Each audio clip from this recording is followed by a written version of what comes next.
DM, वो खुद नाम ना ले, लेकिन एबीपी गंगा ये सवाल करता रहेगा, उठाता रहेगा। 2 अक्टूबर को भी हमने आपको यही खबर दिखाई थी, यही वीडियो दिखाया था कि देखिए इसी जगह उस बच्ची की चिता जलाई गई और आज तक वहां अस्थियां पड़ी हुई इंतजार कर रही हैं और परिवार को इजाजत नहीं है घर से बाहर निकलने की।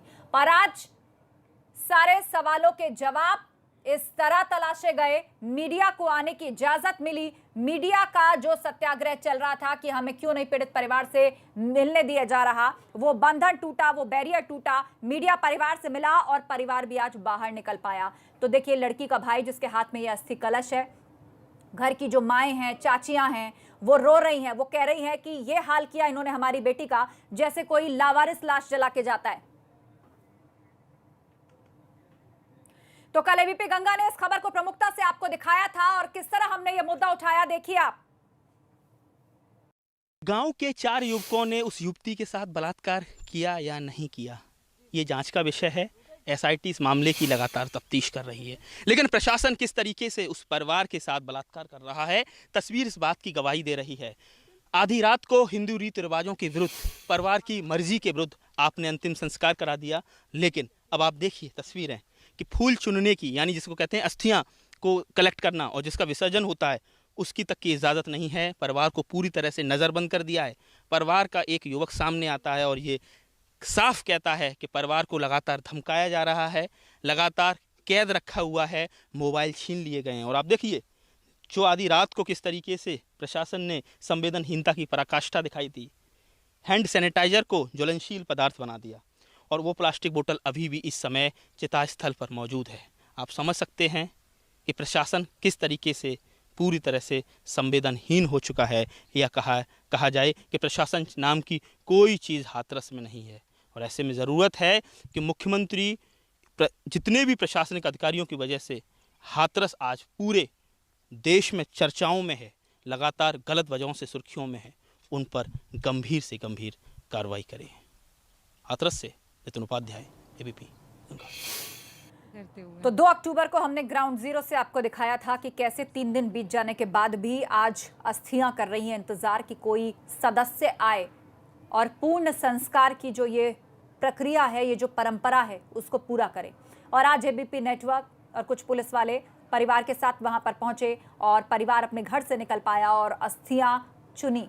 ये सबसे आगे जो आप सफ़ेद शर्ट में देख रहे हैं, ये भाई है और उसके हाथ में है वो अस्थि कलश, जिसमें कि चिता के पास जाकर उस अस्थियों को चुना गया है। इसके अलावा जो वहाँ चिता की राख थी उसको भी समेटा गया है, वो जगह बिल्कुल साफ कर दी जाती है और इस सबको प्रवाहित किया जाता है पवित्र नदी में और तब जाकर माना जाता है कि संस्कार पूरा हुआ। लेकिन ये परिवार जो अभी तक अपने ही घर में खुद को बंधक महसूस कर रहा था और उसका ये कहना था कि जो पुलिस है उसे बाहर नहीं निकलने दे रही है, उसे इजाज़त नहीं है बाहर जाने की, लिहाजा अमानवीयता की ये तस्वीरें हर दिन सवाल पूछ रही थी।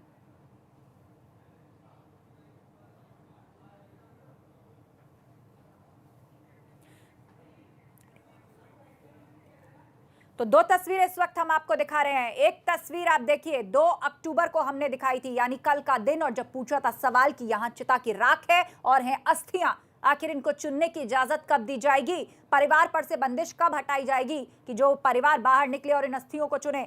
और आज आखिरकार वो दिन आ गया है। मीडिया पर से बंदिश हटाई गई, मीडिया अंदर पहुंचा, परिवार के साथ सवाल जवाब हुए, परिवार ने भी दिल खोलकर अपनी बातें मीडिया के सामने रखी कहीं। इसके अलावा डीजीपी और एसीएस होम वहां पहुंचे, उनसे भी परिवार ने दिल खोल करके अपनी बातें कहीं। रिपोर्ट वो तैयार कर रहे हैं इसको लेकर जो सीएम को सौंपेंगे, और साथ ही आज घर से बाहर भी कदम रखा है इन लोगों ने। आपको बता दें, जब किसी की मृत्यु होती है तो जब तक किसी की चिता का अंतिम संस्कार नहीं कर दिया जाता तब तक परिवार का कोई सदस्य स्नान ग्रहण नहीं करता है, उसके घर में खाना नहीं बनता है, वो कुछ भी ग्रहण नहीं करता है। लेकिन देखिए इस परिवार पर क्या बीती होगी। घर की माएं, चाचियां, पड़ोसने, वो सब यही कह रही हैं कि ऐसा सलूक हमारी बेटी के साथ हुआ जैसा किसी लावारिस लाश के साथ होता है। और इस बेटी के पीछे तो भरा पूरा परिवार खड़ा था। एक सम्मानजनक विदाई, एक सम्मानजनक संस्कार इंसानियत के नाते बनता था, जो कि प्रशासन के इन फैसलों के चलते नहीं हो सका। अब कम से कम इतनी इजाजत तो दी जानी चाहिए, ये बंदिश, ये घेरा अब तो टूटना चाहिए, ताकि जो अस्थियां बची हैं उनको प्रवाहित किया जा सके और मृतात्मा को मुक्ति दी जा सके। और आज की तस्वीर आप देख पा रहे हैं, अस्थि कलश और वो लाल कपड़ा जिसमें कि लड़की का भाई अस्थियां चुनने के लिए पहुंचा। हालांकि जो अंतिम संस्कार वाली जगह होती है जहां पर चिता जलाई जाती है, वहां पर स्त्रियों को जाने की इजाजत नहीं होती है। घर की जो स्त्री सदस्य हैं वो वहां नहीं जाती हैं। लेकिन देखिए, इसको हालात की मजबूरी कहिए कि मरने के लिए ना नसीब हुआ एक नदी का किनारा, न चार कंधे चादरों में लिपट के बंध कर वो शरीर आया और लकड़ियों पर फेंक कर सैनिटाइजर का डब्बा डालकर उस चिता को जला दिया गया। अस्थियां 4 दिन तक इंतजार करती रहीं और आज आखिरकार मीडिया ने जब आवाज उठाई, एबीपी गंगा ने जब ये सवाल पूछा, तब जाकर पीड़ित परिवार आज कई दिनों बाद घर से बाहर निकला है। और लड़की की मां, जो कि थोड़ी देर पहले अभी आपने उनको सुना, उन्होंने कहा कि ये जो शर्ट पहनी हुई है उसके भाई ने कई दिनों से पहनी हुई है कि जब तक बहन को अंतिम विदाई नहीं दूंगा, नहाऊंगा नहीं, कपड़े नहीं बदलूंगा। तो आज वो भाई अस्थि कलश नहीं, दरअसल वो बोझ उठाकर लेकर जा रहा है, सवालों का वो बोझ जो प्रशासन पर भारी है। और अब जो बड़ी खबर आ रही है वो ये कि बहुत बड़े प्रशासनिक फेरबदल या बहुत बड़ी प्रशासनिक कार्रवाई अब इस मामले में की जा सकती है। डीजीपी साफ कह चुके हैं कि ये जो रात में अंतिम संस्कार वाली बात है, ये पूरी तरह से प्रशासनिक फैसला था। मतलब पुलिस का इसमें कोई लेना देना नहीं था। पुलिस तो बस केवल प्रशासनिक फैसले का पालन कर रही थी। और लगातार पीड़ित परिवार भी मीडिया से और अधिकारियों से ये बात कह चुका है कि डीएम जो हैं वो किस तरह धमका रहे हैं, हम पर दबाव बना रहे हैं और किस किस तरह की बातें हमसे कह रहे हैं। उनके व्यवहार को लेकर बहुत सारी शिकायतें जो हैं वो परिवार ने भी की हैं।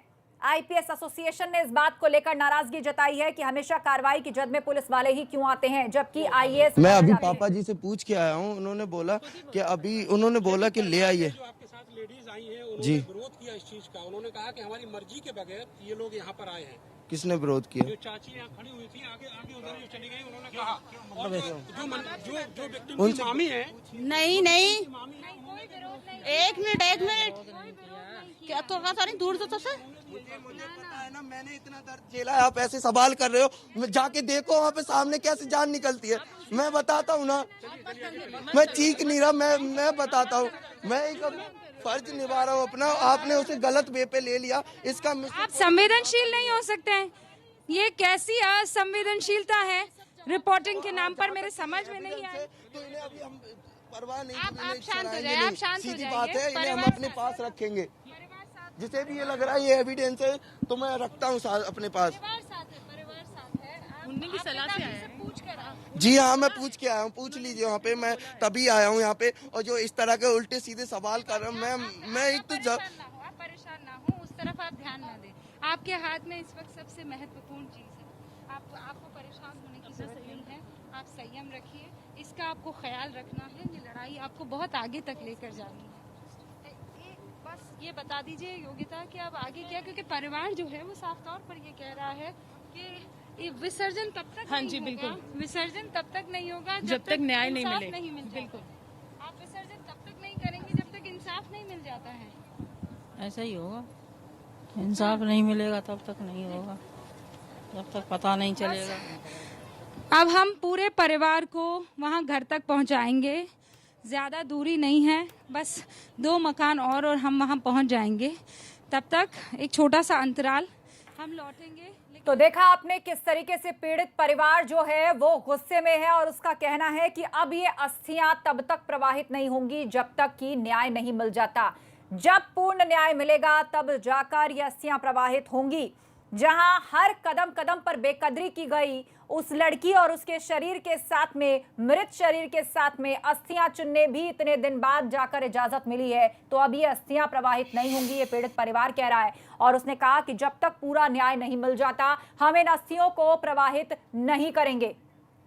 नितिन उपाध्याय हमारे साथ फोन लाइन पर जुड़ गए हाथरस से। नितिन, हमने तस्वीरें दिखाई कि कैसे एबीपी नेटवर्क उसके साथ में था, पुलिस वाले भी कुछ पीछे चलते दिखाई दिए। ये सवाल भी हमने ही उठाया था कि इतने दिन बाद भी परिवार को इजाजत नहीं मिली। क्या कहना था?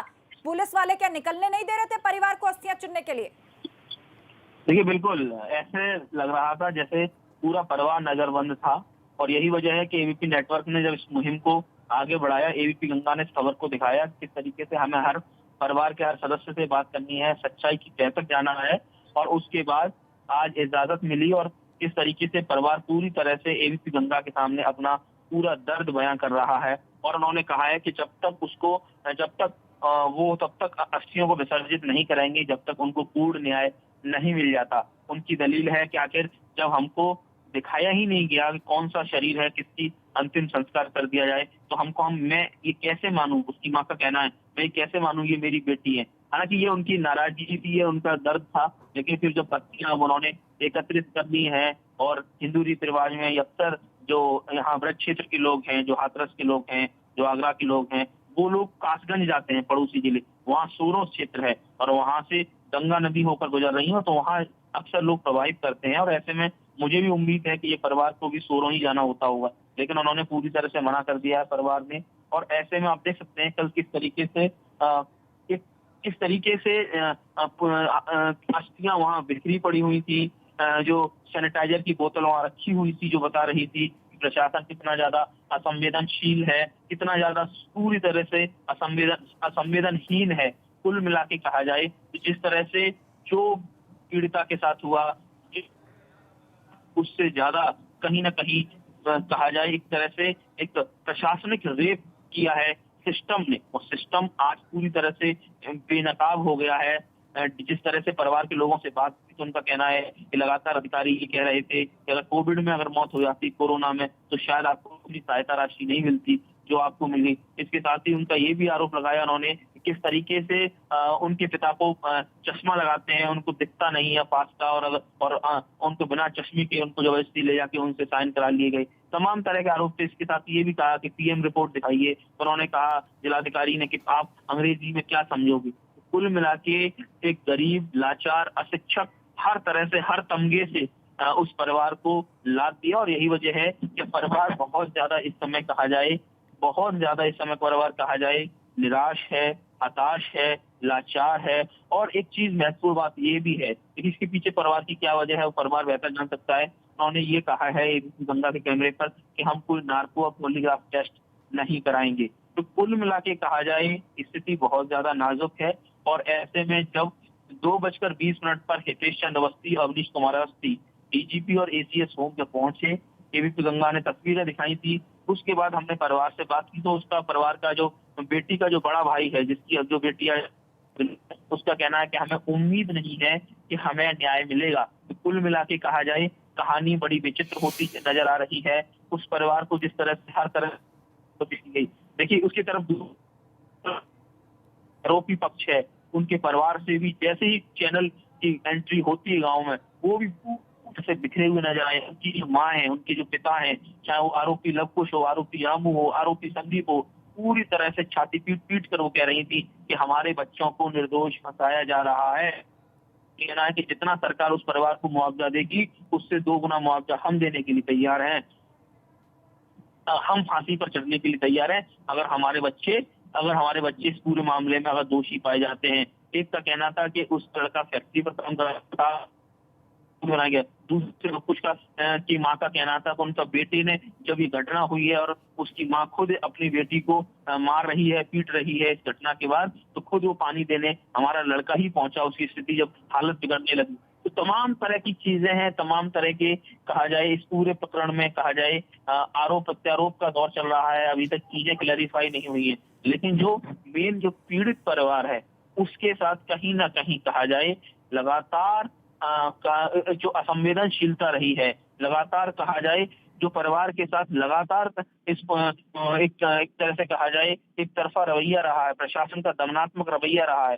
देखिए ये परिवार है, दलित परिवार है, समाज के अंतिम छोर पर पायदान पर बैठा हुआ है। और ऐसे में जिस तरह से जो सामाजिक समरसता होनी चाहिए, जो परिवार जो एडमिनिस्ट्रेशन का जो सॉफ्ट कॉर्नर होना चाहिए, वो नहीं है। और ऐसे में एबीपी गंगा की मुहिम रंग ला रही है, पूरा देश उसको साथ दे रहा है, पूरा देश उसके साथ जुड़ा हुआ है। और कहीं ना कहीं हर सच्चाई की तह तक एबीपी गंगा पहुंचेगा और हर सच्चाई के हर पहलू को निकालने की कोशिश करेगा। देखिए राजनीति भी पूरे प्रकरण पर काफी ज्यादा तेज हो रखी हुई है। पर ऐसे में होने के नाते एबीपी गंगा हर पहलू को सामने रख रहा है। तो कुल मिला के कहा जाए अब देखिए आस्था इसमें होना क्या है एसआईटी की टीम, देखिए ऐसा आज परिवार, कल भी प्रशासन ने झूठ बोला कि एसआईटी परिवार के पास गई है, परसों रात गई है, परसों गई है, उससे एक दिन पहले गई है। कल जा रहा है जो मीडिया को कहा गया कि एसआईटी अंदर है, लेकिन परिवार का कहना है कल कोई एसआईटी कोई टीम आई नहीं है। एसआईटी की टीम के आज एसआईटी टीम के बारे में कहा जा रहा था कि हाथरस में थी, अपने बयान लिपिबद्ध करा रहे हैं, उस डाउन हो रहा है, पूरी रिपोर्ट तैयार हो रही है। इसके साथ ही एसआईटी के लोगों ने आरोपी पक्ष से भी बात की है, ग्रामीणों से भी बात की है, तो तमाम फाइंडिंग्स को पूरी तरह से कहा जाए सिस्टमेटिक तरीके से लिपिबद्ध किया जा रहा है, सारी चीजों सारे तथ्यों को रखा जा रहा है और एसआईटी की जो फर्स्ट रिपोर्ट है उसके आधार पर पुलिस प्रशासन पर कार्रवाई भी हो गई है। लेकिन कहा यह भी जा रहा है कि इसको लेकर बाकायदा आईपीएस एसोसिएशन लगातार सवाल खड़े कर रहा है कि प्रशासनिक जो अधिकारी हैं, जो डीएम है, एडीएम है, एसडीएम है, जो प्रशासनिक जो विंग होती है, एडमिनिस्ट्रेटिव विंग होती है, उनके अधिकारियों पर आखिर कार्रवाई क्यों नहीं होती है, जबकि पुलिस अधिकारियों पर कार्रवाई हो जाती है, जबकि फैसले लेने में एक बार को पुलिस अधिकारियों से आगे प्रशासनिक अधिकारी रहते हैं। कुल मिला के ये पूरा प्रकरण बना हुआ है। राहुल गांधी, प्रियंका गांधी अपने 3 साथियों के साथ इस समय पहुंचने वाले हैं, तो कुल मिला के राजनीति तेज है, फूलगढ़ी गांव पूरा छावनी बना हुआ है, कई सारे लोग लगातार खबरें देख रहे हैं एबीपी गंगा पर और वो आ रहे हैं और लगातार लड़की के पीड़ित परिवार के समर्थन में भी जबरदस्त नारेबाजी कर रहे हैं। इसके साथ ही एक महत्वपूर्ण बात ये भी है कि गांव के आसपास के लोगों को अगर उनका मन टटोलने की जो कोशिश की तो उनका ये कहना है कि दोषी बचे नहीं, निर्दोष फंसे नहीं, और ऐसे में उन्होंने आरोपी पक्ष के समर्थन में आज नारेबाजी की, जबरदस्त तरीके से नारेबाजी की। सांसद, जो स्थानीय सांसद हैं राजवीर दिलेर, उनके कहा जाए कि उनके अगेंस्ट बहुत जबरदस्त नारेबाजी की। उनका कहना है इस पूरे जड़ को, इस घटना की पूरी जड़ में राजवीर दिलेर की राजनीति है और उन्होंने इसको पूरी जातीय रंग देने की कोशिश की है। तो कुल मिला के जो सामाजिक समरसता का जो कहा जाए कि जिस तरह से माहौल रहता था वो कहीं ना कहीं जातीय तनाव में तब्दील हो गया है और इसीलिए आज डीजीपी और एसीएस होम इस बात को लेकर पहुंचे थे और उनका जो मुख्य कंसर्न था वो यही था कि अब इस पर जो इलाके में शांति है वो कम से कम बनी रहे। जनप्रतिनिधियों तक भी ये संदेश पहुंचाया गया कि आप लोग इस बात का ध्यान रखें कि जो समाज का सौहार्द है या शांति है वो बिगड़े नहीं। लेकिन इस बीच आज जब एबीपी की टीम पहुंची अस्थियां चुनने के लिए, पूरे पीड़ित परिवार के साथ एबीपी की टीम मौजूद थी, तो पीड़ित के भाई ने कहा कि हम तब तक इन अस्थियों को प्रवाहित नहीं करेंगे जब तक हमें न्याय नहीं मिल जाता। तो क्या पूरा परिवार इस फैसले में साथ है या फिर ये बहुत भावुक, ये बहुत संवेदनशील मोमेंट या कह लीजिए क्षण रहा होगा, उसमें भाई ने कह दी ये बात, या फिर पूरा परिवार जो है इसको लेकर अब ये फैसला किए हुए है कि हमें न्याय चाहिए और तब तक अस्थियां प्रवाहित नहीं होंगी?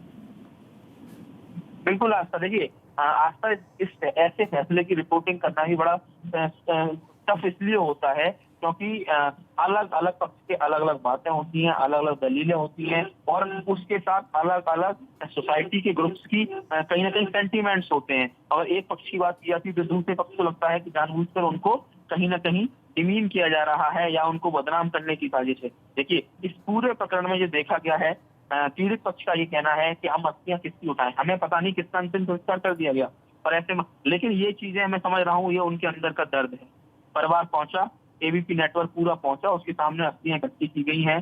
कल तस्वीरें दिखाई किस तरीके से जो हड्डियां थी उस कहा जाए उस 19 साल की युवती की किस तरह से पीड़ा के साथ उसने दम तोड़ा, किस तरीके से, तो वो जो उसको कहा जाए सम्मानजनक जो अंतिम विदाई भी मयसर नहीं हुई और रात के अंधेरे में किस तरीके से प्रशासन ने अपने बूटों के को रौंदे तले पूरी तरह से कहा जाए संवेदनाओं को तार-तार कर दिया।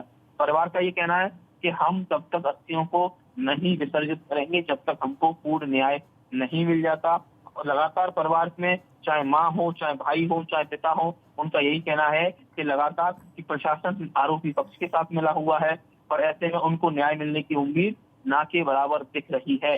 कुल मिला के कहा जाए एक लगातार एक इस तरह से अभी भी पूरी तरह से भले ही अधिकारी मौके पर हों, भले ही कहा जाए बाहर प्रदर्शन उस पीड़ित परिवार के साथ हो रहे हों, लेकिन फिर भी जबरदस्त तरीके से एक भय का माहौल एक चेहरे पर उस पीड़ित परिवार के जबरदस्त तरीके से दिख रहा है। और ऐसे में जरूरत इस बात की है कि कॉन्फिडेंस डेवलप की जाए, उस पीड़ित परिवार के साथ कॉन्फिडेंस डेवलप की जाए और जो जांच में आएगा वो तो जांच में आएगा ही, लेकिन चूंकि उस परिवार की बेटी दुनिया में नहीं है तो ऐसे में कॉन्फिडेंस, एक भरोसा कायम किया जाए, तभी कहीं ना कहीं समाज के अंतिम छोर पर बैठे व्यक्ति के साथ कुछ होगा। देखिए जिस तरीके से 2:20 पर जब डीजीपी पहुंचे, अवनीश अवस्थी एसीएस होम पहुंचे, तो लगातार उन्होंने परिवार के लोगों से बात की, लगातार उनकी मां रोती हुई नजर आई, लगातार उनके जो भाई है उनसे बात की, लगातार वो सब कुछ उसको नोट डाउन करते रहे। तो आप समझ सकते हैं किस तरह की स्थिति है, कैसे पूरी तरह से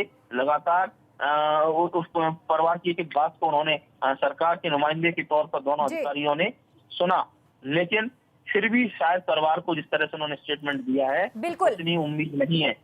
वाकई आप परत दर परत बता रहे हैं कि मामला उतना भी सुलझा हुआ नहीं है जितना दिखाई दे रहा है। बहुत सारे सवाल हैं और सवाल आरोपी पक्ष की भी तरफ से हैं और बहुत सारे गांव वाले हैं जो आरोपियों के पक्ष में भी बात कर रहे हैं और दूसरी तरफ पीड़ित परिवार है जो अपने साथ ये दर्दनाक दास्तां बयां कर रहा है, लेकिन साथ ही नार्को टेस्ट और सीबीआई जांच से भी वो इनकार कर रहा है। तो ये सब कुछ फेयर इन्वेस्टिगेशन में सामने आएगा। आप नजर बनाए रखिए नितिन। जानकारी के लिए फिलहाल शुक्रिया।